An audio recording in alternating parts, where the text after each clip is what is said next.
नमस्कार दोस्तों, मैं हूं संजय मंडावी और स्वागत है हमारे YouTube चैनल में। तो देखिए, पिछले वीडियो में हमने हिंदी का पार्ट 19 कवर किया था और आज के इस वीडियो में हम हिंदी का पार्ट 20 कवर करेंगे। तो अगर आपको वीडियो पसंद आएगी तो आप वीडियो को लाइक कीजिएगा, अपने दोस्तों को शेयर कीजिएगा और हमारे YouTube चैनल मंडावी एजुकेशन को सब्सक्राइब कीजिएगा। तो चलिए शुरू करते हैं आज का वीडियो। आज का हमारा पहला टॉपिक है काल। तो आज हम काल के बारे में पढ़ेंगे। तो देखिए, यहाँ पर क्रिया के जिस रूप में से कार्य के होने के समय का पता चले उसे काल कहते हैं। तो बहुत ही सिंपल चीज़ है कि क्रिया के जिस रूप से कार्य के होने के समय का पता चले, ठीक है, कार्य के होने के समय की बात कर रहे हैं यहाँ पर, उसे क्या कहेंगे? काल कहेंगे। आगे देखते हैं।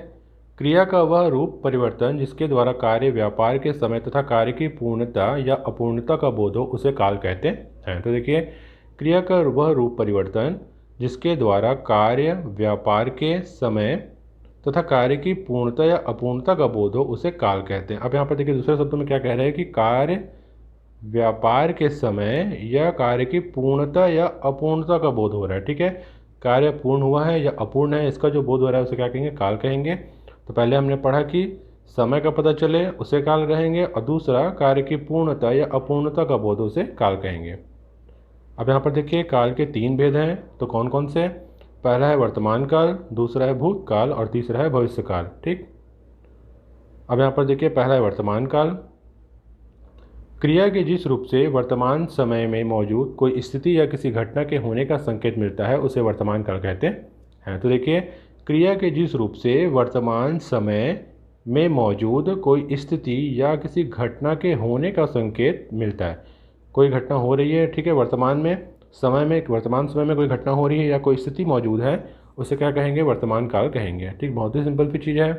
अब यहाँ पर देखिए, वर्तमान काल में क्रिया के कार्य व्यापार की निरंतरता का पता चलता है। जैसे वह खाता है, इस वाक्य से खाने की क्रिया का कार्य व्यापार चल रहा है, यह प्रमाणित होता है। अब यहाँ पर देखिए, वर्तमान काल में क्रिया के कार्य व्यापार की निरंतरता का पता चलता है। ध्यान रखिएगा, वर्तमान में क्या होता है? वर्तमान काल में कार्य की निरंतरता का पता चलता है। जैसे वह खाता है, तो इस वाक्य से खाने की क्रिया का कार्य व्यापार चल रहा है, ठीक है। यहाँ पर जैसे वह खाता है मतलब अभी वह खाना खा रहा है, तो यह प्रमाणित होता है कि वह वर्तमान काल है, ठीक। अब देखिए, वर्तमान काल के 5 भेद है। कौन कौन से? तो यहाँ पर देखिए, पूर्ण वर्तमान काल, संदिग्ध वर्तमान काल, संभाव्य वर्तमान काल, सामान्य वर्तमान काल और तात्कालिक वर्तमान काल, ठीक। ध्यान रखिएगा। अब यहाँ पर देखिए, दूसरा है भूतकाल। तो देखिए, यहाँ पर क्रिया के जिस रूप से बीते हुए समय का पता चले उसे भूतकाल कहते हैं। भूतकाल के वाक्यों के अंत में था, थे, थी जैसे शब्द आते हैं। इन्हीं शब्दों से भूतकाल की पहचान होती है। तो देखिए, यहाँ पर क्रिया के जिस रूप से बीते हुए समय का पता चले, ठीक, बहुत ही सिंपल चीज़ है, उसे भूतकाल कहते हैं। बीते हुए जो समय बीत गया है उसे क्या कहेंगे? भूतकाल कहेंगे। भूतकाल के वाक्यों के अंत में था, थे, थी जैसे शब्द आते हैं। अब यहाँ पर देखिए, जैसे वह खाता है, ये वर्तमान काल था। अब यहाँ पर हम बोल सकते हैं कि वह खाता था, तो क्या हो गया? ये भूतकाल हो गया। इन्हीं शब्दों से भूतकाल की पहचान होती है। तो देखिए, था, थे और थी शब्दों से क्या होती है? भूतकाल की पहचान होती है। अब यहाँ पर देखिए, जिससे क्रिया के कार्य व्यापार की समाप्ति का बोध हो उससे भूतकाल कहते हैं। अब यहाँ पर देखिए, दूसरे शब्दों में कह रहा है कि जिससे कार्य व्यापार की समाप्ति का बोध होता है, ठीक, उसे क्या कहेंगे? भूतकाल कहेंगे। कार्य समाप्त हो चुका है तो अब वो क्या होगा? भूतकाल हो गया, अतीत में, ठीक। अब यहाँ पर देखिए, जैसे लड़का चला गया, तो देखिए, लड़का चला गया मतलब लड़का जा चुका है, अतीत हो गया, वो भूतकाल हो गया, ठीक है, मतलब वो परिस्थिति जा चुकी है। अब यहाँ पर देखिए, भूतकाल के 6 भेद हैं। कौन कौन से भेद हैं? तो देखिए, पहला है पूर्ण भूतकाल, दूसरा है संदिग्ध भूतकाल, तीसरा है सामान्य भूतकाल, चौथा है हेतुमत भूतकाल, ठीक।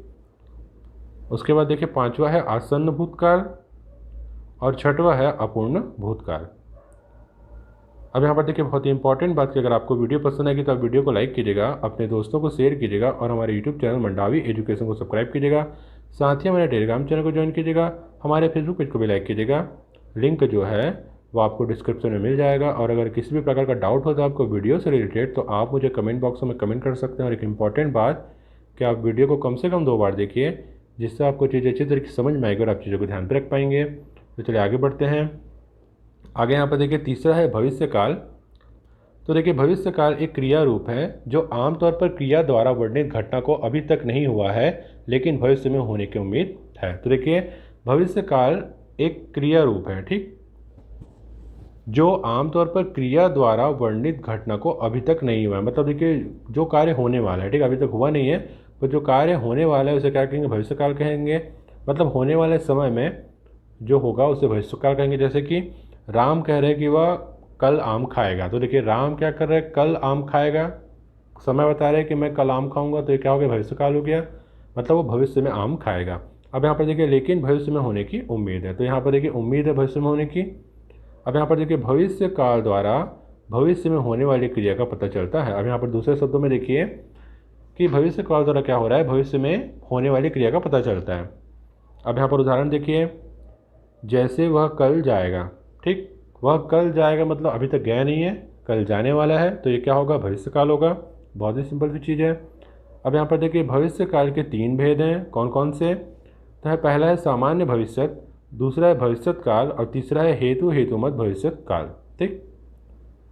अब यहाँ पर देखिए अगला टॉपिक है हमारा वर्तनी, ठीक, ध्यान पे रखिएगा जो भी मैंने पढ़ाया अभी, ठीक। वर्तमान काल, भूतकाल और भविष्य काल। कभी कभी कुछ कुछ वाक्य ऐसे आ जाते हैं जिससे कन्फ्यूज़न हो जाता है हमें कि ये भूतकाल का है कि भविष्य काल का है कि वर्तमान काल का है, ठीक।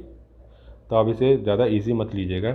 अब यहाँ पर देखिए लिखने की रीति को वर्तनी या अक्षरी कहते हैं, यह स्पेलिंग भी कहलाती है। किसी भी भाषा की समस्त ध्वनियों को सही ढंग से उच्चारित करने के लिए वही वर्तनी की एक रूपता स्थिर की जाती है। तो देखिए यहाँ पर लिखने की रीति को वर्तनी या अक्षरी कहते हैं। लिखने की जो रीति होती है या नियम होते हैं उसे क्या कहते हैं, वर्तनी कहते हैं या अक्षरी कहते हैं, या स्पेलिंग भी कहलाती है, ठीक है। जैसे इंग्लिश में हम स्पेलिंग बोलते हैं लिखने के तरीके को, वैसे ही यहाँ पर वर्तनी में भी ये एक प्रकार की स्पेलिंग ही है। हिंदी में जो लिखते हैं वो भी स्पेलिंग कहलाती है।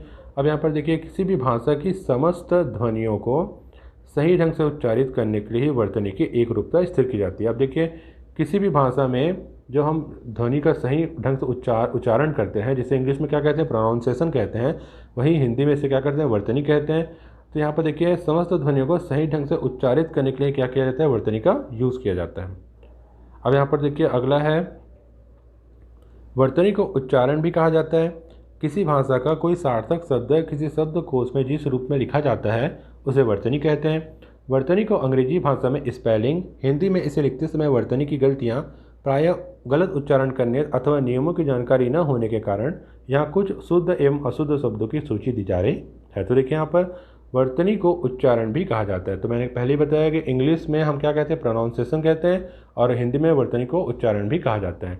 किसी भाषा का कोई सार्थक शब्द किसी शब्दकोश में जिस रूप में लिखा जाता है। अब देखिए किसी भाषा का कोई सार्थक शब्द जो कि शब्दकोश में लिखा जाता है तो उसे वर्तनी कहते हैं। अब यहाँ पर देखिए आपने डिक्शनरी देखा होगा तो उसमें क्या होता है कि शब्द लिखा होता है, इंग्लिश में कोई शब्द लिखा होता है और उसका हिंदी में भी उसका अर्थ लिखा होता है, पर उसका इंग्लिश में उसका प्रोनाउंसिएशन भी लिखा होता है। आप डिक्शनरी देखिएगा उसमें इंग्लिश का प्रोनाउंसिएशन भी लिखा होता है कि इसे कैसे उच्चारण करते हैं। तो वही कह रहा है यहाँ पर देखिए वर्तनी को अंग्रेजी भाषा में स्पेलिंग, हिंदी में इसे लिखते समय वर्तनी की गलतियाँ, ठीक है। तो यहाँ पर देखिए स्पेलिंग कहते हैं, ठीक है, हिंदी में भी इसे स्पेलिंग ही कहते हैं। मतलब जैसे इंग्लिश की स्पेलिंग होती है वैसे वर्तनी क्या है, हिंदी की स्पेलिंग है। अब यहाँ पर देखिए इसे लिखते समय वर्तनी की गलतियाँ प्रायः गलत उच्चारण करने अथवा नियमों की जानकारी न होने के कारण होती है। अब यहाँ पर देखिए वर्तनों में गलतियाँ कैसी होती हैं, गलत उच्चारण करने से या नियमों की जानकारी न होने से, ठीक है। अब देखिए आपने स्पेलिंग, आपने इंग्लिश में स्पेलिंग पढ़ी होगी, ठीक है, तो उसमें क्या होता है, 12 खड़ी होता है। 12 खड़ी से क्या होता है कि हम सही से उच्चारण कर पाते हैं, ठीक है, किसी भी चीज़ का प्रोनाउंसिएशन हम कर पाते हैं 12 खड़ी से। तो वो क्या है, इंग्लिश का नियम है, वैसे हिंदी में भी नियम होते हैं, ठीक है, जिसे वर्तनी कहते हैं। अब यहाँ पर देखिए यहाँ कुछ शुद्ध एवं अशुद्ध शब्दों की सूची दी जा रही है। तो कौन कौन से शुद्ध अशुद्ध शब्द देखते हैं। जैसे यहाँ पर देखिए अध्ययन, तो ये अशुद्ध शब्द है और यहाँ पर सही शब्द क्या होगा, इसका अध्ययन होगा, ठीक। उसी प्रकार देखिए यहाँ पर अनिष्ट, तो यहाँ पर इसका सही उच्चारण क्या होगा, अनिष्ट होगा, ठीक है। तो यही वर्तनी है, ठीक। यहाँ पर अशुद्ध अध्ययन दिया हुआ है और उसका सही शब्द क्या है, अध्ययन है।